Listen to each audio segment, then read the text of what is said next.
هو الستات بيعرفوا يسوقوا ولا لا؟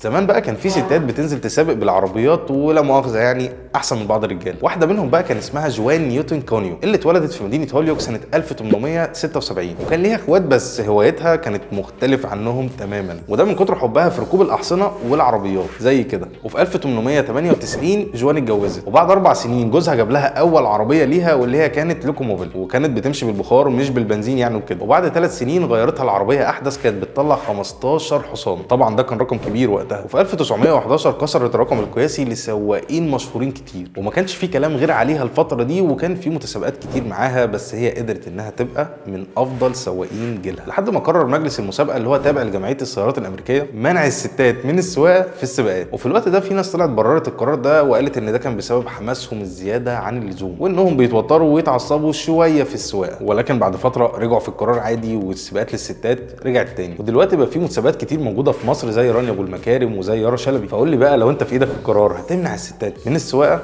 ولا هتسيبهم يكملوا؟ سلام.